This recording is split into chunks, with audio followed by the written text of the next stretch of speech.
Alright everybody, welcome to the first of the 2021 Spring Clinic Series here in Brigham City. Today's clinic is sponsored by Onix. They are one of the main sponsors for our memorial tournament this year. They're not only sponsoring with items that they'll be donating to the tournament, but also we'll be using the Duraball at the tournament. That's what we'll be using mostly at the clinic here today. So we want to thank Onix for what they've done for the sport and for what they've done here in Brigham City. They've always sponsored our tournaments and we appreciate them very much. Today in our clinic we're going to set it up in a little different way to try to be safe. We're going to have 4 stations. We're going to break everybody up into groups of 6 to 8 people. You'll spend 15 to 20 minutes at each station and we'll go over 3 topics at each station. Our topics today will include serve and return. And you'll be getting instruction on how to do those correctly. You'll be on how to rescue a point when you're in trouble, shots and skills that you can use. It'll also be, we'll have a 3rd station will be on just playing smart in a match, what you can do to minimize errors. And then our final station will be how to neutralize someone who swings with power all the time. So we'll have 4 stations. You'll have a instructor at each station. I want to introduce our instructors at each station. Today our guest pro from Onix is Dimock. Woohoo! Matt for being here. Our resident pro, Kory Kelly. Our local teachers, Tate and Kale, Klein. And myself. So we'll be working with you at each of the stations. As we break up here, again, if you have a partner you can work with, I want everybody to use, hopefully everybody has 2 balls they can use of their own. Take them to each station. We'll have buckets at each station. The pros will use your balls as part of what you're going to do. Collect your 2 balls and you'll go to the next station. I'll call out the times when we're ready to move on to the next section. You can ask any questions you want to the different instructors while you're at each station. Hopefully it has to do with what that topic is that time. Not politics. Except politics. Each of these clinic series will go over different topics, so if you don't hear something today and you want to hear something in one of the next series, go ahead and give us a suggestion and we'll get that prepared for the next time as well. Alright, let's have everybody break. We're working on minimizing errors, just ways to be able to play points and not say, I shouldn't have lost that point. So there's a lot of simple, basic things that I see people, as I've watched a lot of matches over the years, usually it's a lack of focus. One of the biggest ones, and we're going to play some points here and I'm just going to review these things with you, is as a person calls the score 0-0-2 and they hit the ball as they're serving. May I see one of your balls? My belief on that is when a ball is coming, I call the score. So before the point's even, the ball's rolling, I pick up the ball, I'm walking back to the line if this is the service line, and I say 0-0-2. I gather myself, I look where I'm going to serve it, I prepare what I'm going to do, and then I serve the ball. You should have 3 to 5 seconds between when the score is called and when you serve. 0-0-2 and you hit it, typically you're not watching the ball, typically you're thinking about the score, and about a fourth of the time you've called the score wrong and people say, oh, you called it wrong, and you restart the point. So call the score plenty early. That's an easy, simple tip to start with. So if you notice, and if you have people you play with that don't do that right, just say, hey, I was at a clinic, they said that's really a bad thing to do. You can get rid of that nuisance, because that's something that's really easy to fix. The second thing, on the serve or a return of serve or any other shot, the next biggest error I see, or a very common error, is not watching the ball. Both the guys are right here. I want to hit the ball that corner. And I hit the ball right here. I don't see the ball. It hits off the edge of my paddle and it shanks sideways. So both the guys are right here. I want to hit to that corner. I am watching that ball all the way through my shot. Watch the ball on every point. If you find yourself hitting a lot of balls on edges or you're shanking balls, you're not watching the ball well. What's that? What is shanking? Shanking means I meant to hit it over here and it hit off the edge of my paddle and it went over there. So a shank shot where it went in the wrong direction. So really, and again, we're going to play points here in just a second. I'm just going to give you a few different tips that I'm going to be watching for on every one of you as we play these points. Catch the ball out front. Kind of goes along with watching the ball. If I hit a lot of balls as I'm falling backwards and I hit them right here, it's hard to watch the ball compared to if I'm going backwards and I'm hitting a ball right here. It's much, much easier. So your hitting zone out front helps you to watch the ball too. So try not to let balls get even to your body. When you hit them, you say, I have a hard time getting enough power on a shot. You're probably not catching out front because you really don't need much power if you're hitting balls here. It'll make it so you don't shank balls. It'll make it so you don't have to swing as hard. And then the final thing I'm going to be watching for as we play these points is on after you've served the ball, another typical thing you'll see is someone serves the ball, 0-0-2. Four of you on this hit the court, ball, each other. Ball comes back, serve and just and hit the ball back to him, use your own ball. 0-0-2, hit the ball, be ready, and if it's short, you can always move yourself in. It's much, much harder to move backwards and get a ball over. So those are the things we're going to watch for. We're going to break up into these two courts, and I'll walk around watching you play some points, and we'll talk about those as I see them. Topic was match play thoughts, things you can do during the game with your teammate. Lots of times I'll see, and I even saw in some of these points where we had one person go up while the other person lobbed the ball up. That person that came up then got the ball smashed at their feet. So knowing what your teammate's going to do, telling your teammate what you're going to do. So say, stay back, come up. It's a good shot. That communication is great to do. Even, at the beginning you might have to do it verbally, and then over time they can tell with your body language if they should be going up with you or not. So what I'm talking about is, as you hit a good drop, you both should be going up together. If you hit a drive, you both should be staying back. Your partner shouldn't necessarily be going up with you. You shouldn't have yourself staggered. When you're split, and again, I saw that with you guys over here on a couple points where you got split and then they were able to put it between you or put it on your feet. You need to be careful to always stay even with your partner. Know what your partner is going to hit. If they're rescuing a ball like this, they're probably not going to hit a good drop. You need to stay back with them, and then hopefully the next ball you can hit a good drop, and you guys will move up together. So that's what we're going to work on with this one, is knowing whether your partner is dropping or driving. So we're going to play points again, and I want everyone to say, on this point, I'm driving or I'm dropping, or let's go or let's stay. So if you're the person hitting the third shot, you're going to tell your teammate, let's go up, let's stay back, I'm dropping, I'm driving, I'm lobbing, whatever one it was, but we're going to have communication, at least verbally, for these first couple points. You can be nonverbal as you go along further, but especially when you're playing with somebody new you've never played before, it's a great time to be very verbal with them. I have a question. Yes. Stupid, but what if I don't know if I'm driving or dropping? Then you're in trouble. Then say, stay back. If you know you're not sure if it's, if you're set, your feet are set, you're going to hit a good drop, I'll say go before I hit the ball, so my partner knows I'm planning on hitting a really good drop here. So a drop is when it just falls over. From the baseline into the kitchen. Yeah. Yep. So getting communication of, hey, I'm going to be able to control this ball, let's go up, or I'm in trouble, stay back. So you just say, it can be as simple as go or stay back. That's all you need to say. You don't need to say, hey, I'm hitting a drop to the left-hand corner, let's go up to the But secondly, now once you've gotten yourself up to the kitchen, let's say you hit a good drop and you're up here, and Mark hits a shot, beautiful shot, cross court, right over here into this side. Where are you going to go? You need to cover this line, and you did that perfectly. Where did Mark go? Mark stayed back right here, and you hit a beautiful ball in the middle, and he had to dive for it. What Mark needed to do, you work as a team. There's a rope side to side. So as you went to that line, he's right here. There's no way as you hit that beautiful shot, he's going to hit back in this corner. If he does, it's 1 in a million.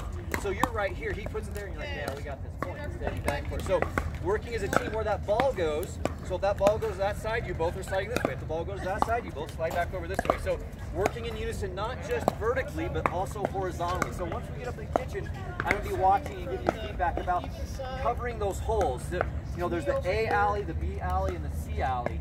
You want to take away the easy shots. If the ball's in this corner, this is the number 1 shot, the number 2 shot there, and the very hardest shot is to go back cross court. Now, let's say his feet are set. He was diving for the ball, but if his feet are set, he very much easily can push the ball back cross court. I'm saying when you're on the offensive, you could. That point was your point to win. That's where we want to capitalize on those points we know we had. You did such good shots on that. You move over 1 step and it's a finishing ball. So we'll talk about that as we go along. And then the final thing we want to talk about is turning yourself to the ball. So if the ball is over here, I don't want to stay like this and then go like this. The ball's over there, I'm going to turn my body. You want to be straight on with where that ball's coming from. You're going to have much more control than if I'm doing this to the ball. So wherever that ball goes, I should be constantly turning, rotating. So we have vertical, horizontal, and then also rotational. Those are the 3 things. As you do those things, you'll have much easier shots. Instead of finding yourself caught, and I hit a ball like this, or it was here, or into my body. If I'm like this, I'm never going to get in trouble. So that's how you can manage minimizing those number of errors. Let's go practice those. All right, I saw lots of good things with that. You guys are understanding, and it's something you have to practice a lot of. That communication, really go back home and practice talking. Even when you're wrong, say, I'm going to drop it. Like, oh, you didn't drop it at all. Or I'm going to drive this one, and tell your partner, that means don't run up there because it might be high and they might smack it back at us, but then we can drop the 5th shot. So a 3rd shot drive is actually a good shot. A lot of times when there's been a good return, 3rd shot drive, 5th shot drop. Just manage that point, talk with your teammate. The problem is when you do it and they don't know and they're halfway in the court. We never want to get caught halfway in the court. That's the worst place to be. Dead man's lane. You don't want to be there. All right, so the final thing we're going to talk about today is simple, safe shots. Things you can do when you're in trouble, things you can do to have a high probability of keeping the point going. First one is a high, deep return. So lots of times how points end is someone serves the ball, maybe it's not even a very good serve, but then the return is a little chop that lands about right here at the kitchen line. That team comes up and whacks the ball at you and the point's over in 3 shots. The serve is very important, but in my opinion, there's probably no more important shot than a deep return. When you hit a deep return, several things happen. You get up to the line, they have to stay back. They're going to hit a ball where they now have the pressure of hitting a very good drop shot or trying to push a ball through you. If you hit a short return, you're halfway up. They're hitting the ball while you're not up, you're not prepared. So if there's one shot you want to practice, it's return to serve. There's nothing more important. So there's several types of return to serve. A high looping lob type of a return, it gives you plenty of time to get up. But your goal when you return should always be in the back 5 feet of the court. So when you're returning, go out and practice, have someone serve and just say, hey, I want to hit 10 balls in a row where they're in the back 5 feet. And I don't care if it's side, middle, or other side, you've got to get the depth on that return serve. That's the most important thing you can do. So I'm going to watch that all return to serve as we have that in this next rotation. The second thing we're going to talk about, just for simple safe shots, is dinking between your shoulders. So we all have problems with this, or I see lots of people have problems with it. The ball's here and I'm dinking, and I dink it like this. First off, it's even in my body. Second off, if I'm trying to know where I'm going to kind of have a court awareness, it's very hard to hit a good dink shot and know what's going on over here. Instead, if I'm here hitting this shot, I basically have my peripheral vision, I can see what's going on, I see the ball very well, and I can control this anywhere I want.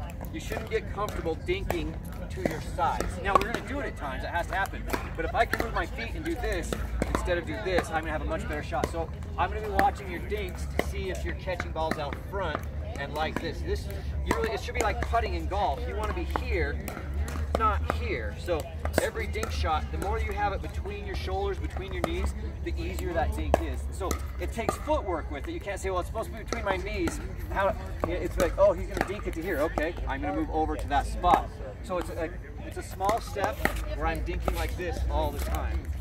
And then the final thing we're going to look at is if I've hit a ball up, so I was talking to one of you. Oh, I was talking to you. You hit a ball up high, and then you watch it, and then it came in and you went like this. If I hit a ball high and I know the other team's going to hit it, immediately before they hit, I'm already down. I'm trying to watch if it's their forehand, I'm going to be like this. I get as low as I can, because likely it's going to come back to me in this zone. If I'm up like this, I'm not going to save it. But if I'm down low, I can come up like this pretty easily. So get low if you've hit a high shot. All right, let's go practice those things. All 3 sets. All right, so we're going to work on the mid-court block and defensive shots, like when you've been out of position, if you've hit a bad shot, and how to get back in the point from there. So that's what we're going to be working on here. The first thing we're going to do is the mid-court block. Maybe if you hit a drop that's a little too high, or a drive that didn't quite go like you wanted. When you're stuck in the middle of the court, what you should do from there. So Josh, if you'd like to hit with me. Okay. Just give me some volleys so we can practice, not swing hard, just catching it out front, try to put these in the kitchen. So you start in the kitchen, and then just try to hit some in the air to me. So our first drill, we're going to work on, I know it didn't go over, but blocking it softly, trying to land it in the kitchen on the other side. A shot that I see a lot that we shouldn't hit, I've done it plenty of times myself, is we have a ball that's a volley, and instead of dropping it like we are here, we try to swing hard at it. I know that would work, but a lot of times you'll miss that in the net or long. That's a shot where you'll shank it. This isn't the time to swing hard when you're at the disadvantage. This guy's at the net, so he has the advantage over you right now. You have to get to the net, I think, before you can be swinging hard at that. So this is the time just to block, try to move in every shot, get a little closer. Then you're at the kitchen line, then you can be the one swinging hard at it.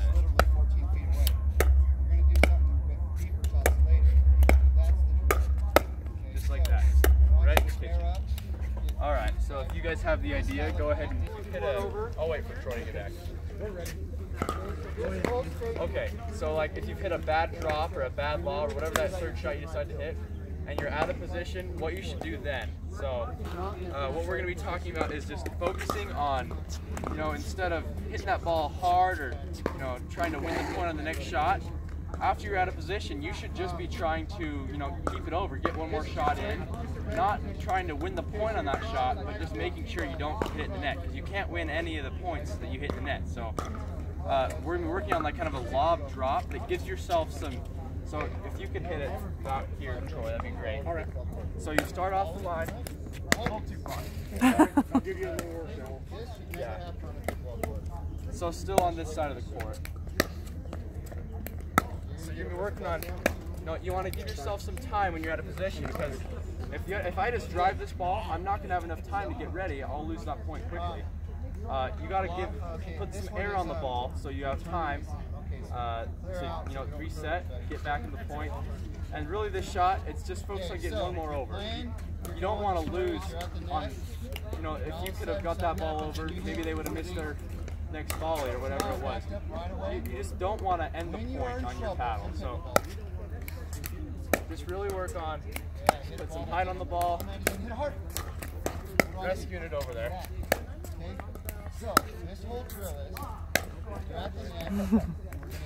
is maybe having a dink rally and you've got yourself out of position at the net. So maybe I guess Troy was going to hit it here, but he actually hits it to the middle. We're going to work on hitting a lob, you know, when you're out of position at the kitchen. So let's hit a little bit. You just hit one to the tee. Oh, there we go. A little wider. That was out of the air, but the idea is, you know, get some top spin on it, lob it over your Troy. This is a good time to hit a lob because if you're reaching out a little bit, and you can get some height. You know, that was out, but you get the idea. We're mostly working on, you know, off the bounce lobs, not out of the air if we can. So maybe give me a couple more of those. Put it right on the tee. Like that, and like I said, you want to get a little top spin with it. Bring it down. That was short, but had the right spin. Tell them how to get top spin. Yeah, so you're going to be just brushing up on the ball a little bit. I don't want you to catch it in your body and try to hit too much spin. Still be out there with your arm. But brush up on that ball a little bit. So you can have the top spin, bring it down and in for you. If you do it right, you'll see the ball spinning. Right, yeah. Okay, in case you forgot, my name is Kory Kelly. I live in Logan. I've lived in Utah for about 3 years. And anyway, this whole station is to talk about defense. When you hit a ball that you know is a bad ball, like it's gotten up and you think, I'm going to eat a wiffle ball sandwich like right now, unless I figure this out. Okay, so we're going to talk about defense when you make a poor shot, or really, more importantly, when you get on the court with the guy who hits the guy or the gal who hits the ball hard every time.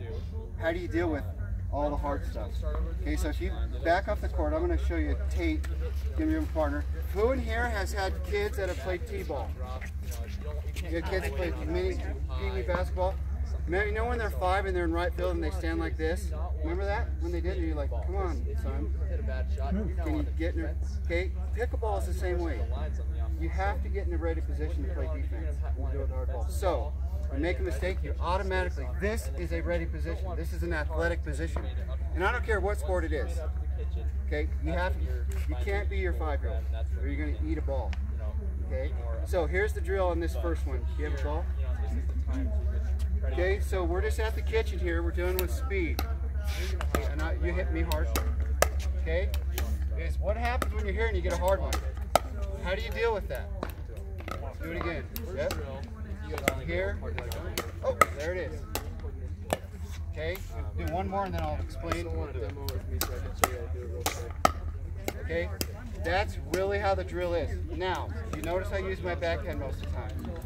If you try to deal with balls forehand, you only have this much room. So I tend to go backhand on this drill specifically. So you're at the kitchen, you're dinking. Okay, I'm gonna hit, but just be ready. Okay, you're here, you're like, oh, this is great, we're dinking. Get a pillow. Then that happens. That's the one I want you to be ready for. Okay?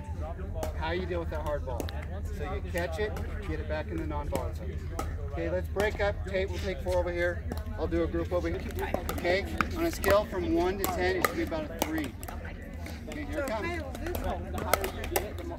See that? It deadens. It deadens the ball. If you have to just hold it dead in the ball? Yeah, because if you're holding it, like, hit me a ball, belly. I'm going to rip this thing tight.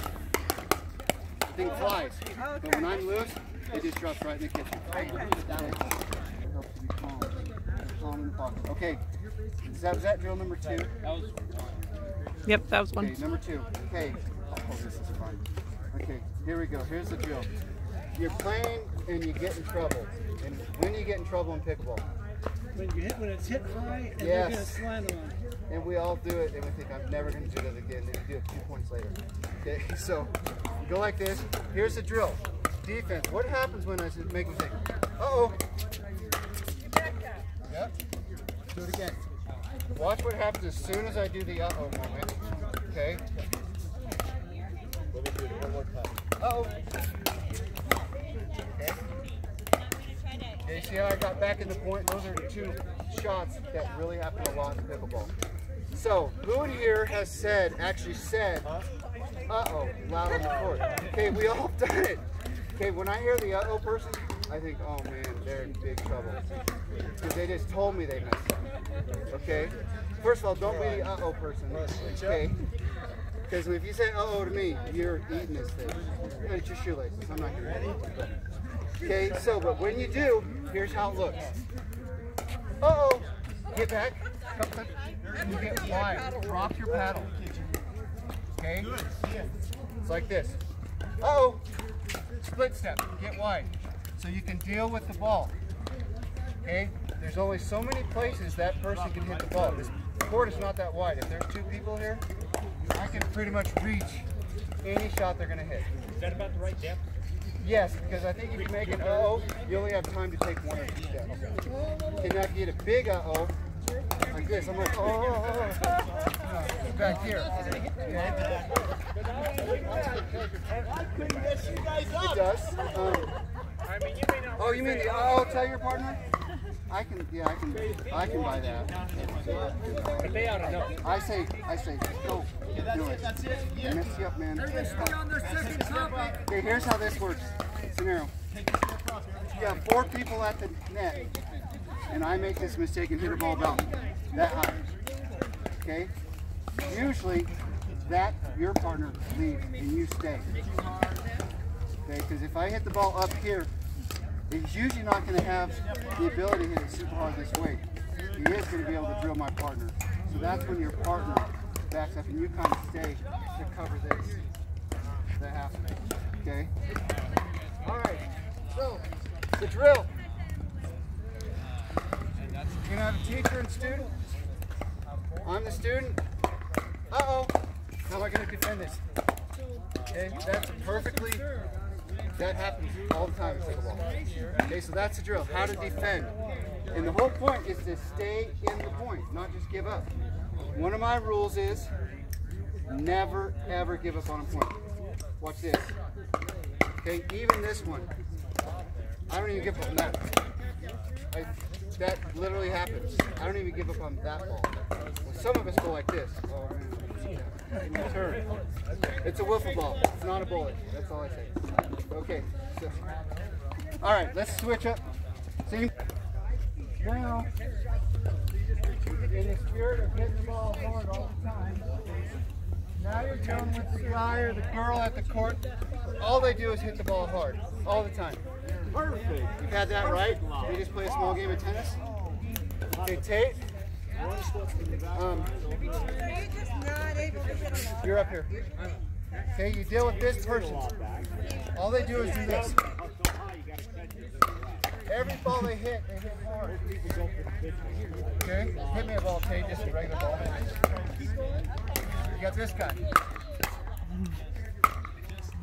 They never slow the ball down. Oh! Okay, so the drill is when you're at the net, how do you deal with Mr. Hardball guy? All he does is hit it hard.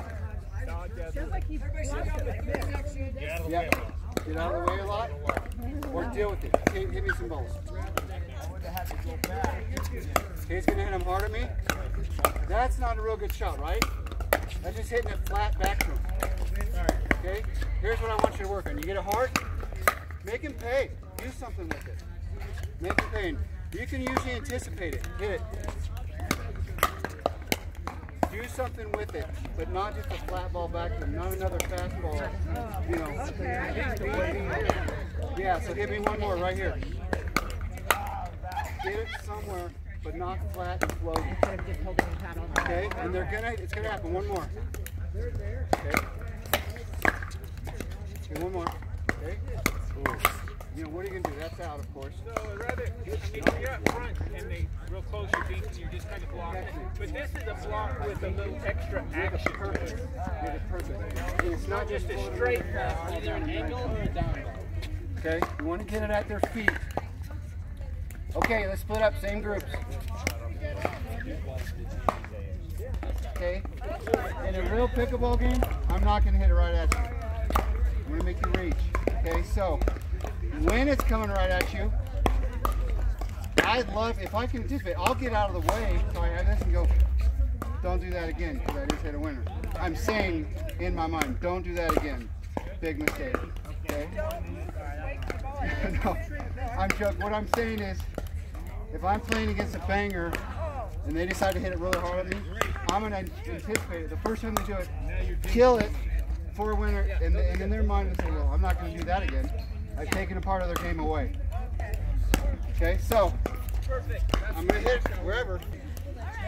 You guys, that was really good. Okay, let's recap.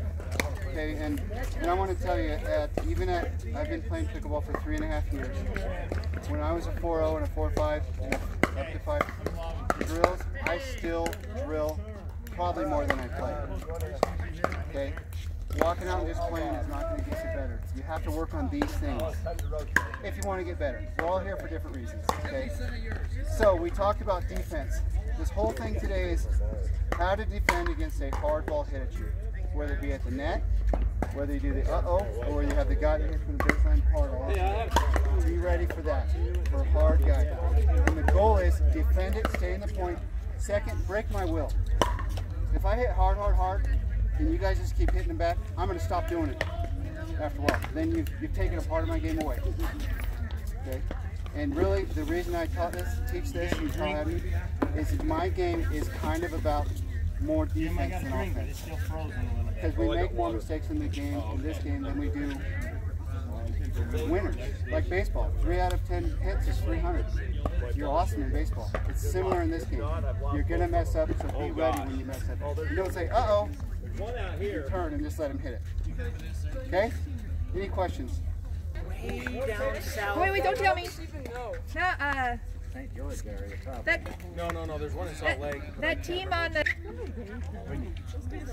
All right. When I was down there, it was a... Are you frozen? Are you taking a picture of it? No, I'm filming. I'm videoing this so everyone can learn how to serve awesome like Matt Dimock. All right, how many we got? 2, 4, 6. All right, so mostly we've been breaking into 3 little sections. So much of this is tied together that it's easier to get it all out of the way. So I'm going to do a lot of speaking up front, and then we'll move on to a lot of practice. Sound good? All right. So first off, we're going to go over the serve, body position, the motion of the arm, and contact point. Then we're going to talk about strategy of where the placement of the serve is. And then we're going to start talking about the return and the same issues on the return. So for the serve body position, how do you think you want your body position for the serve? You think you want to be just like up at the kitchen, ready position? No? Why not? What's that? Okay. So So in pickleball, so you just had a great motion. I'm going to show you why it's great here in just a second, okay? So in pickleball,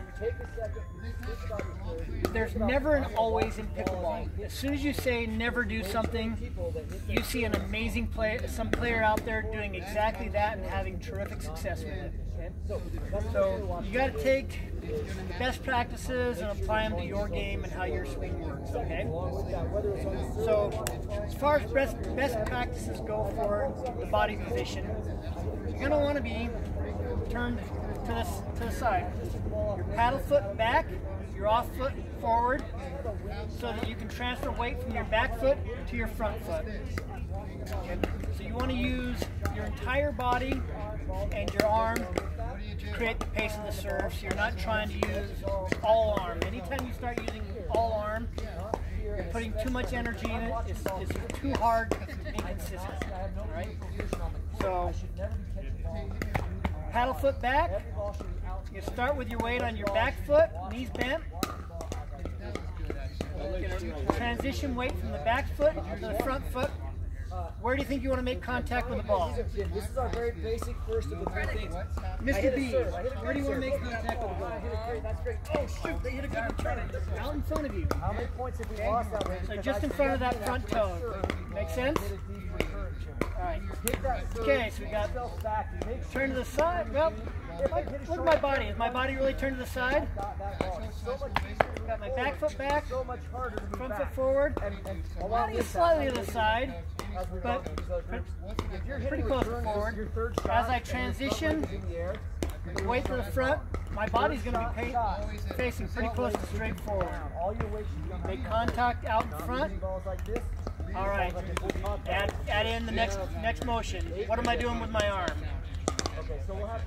Am I coming across like this? Why not? Okay. So when you have a big arcing swing, if I make contact right here, the ball is going to land wide just at that side of the center line, isn't it? What about if I make contact right here? So 4 inches forward, 6 inches forward, I'm going to be wide too far to the side. So I want my arm motion going straight forward, aiming right to where I want the ball to land. So back, weight back, fall off the front foot, transitioning weight from back to forward. Look good? Okay. See that I'm bringing my arm, following through up high? What do you think that does for my serve? Starting low, finishing high.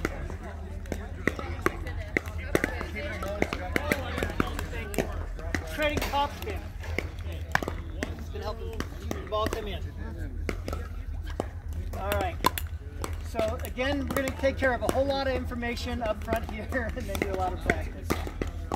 All right. So we talked about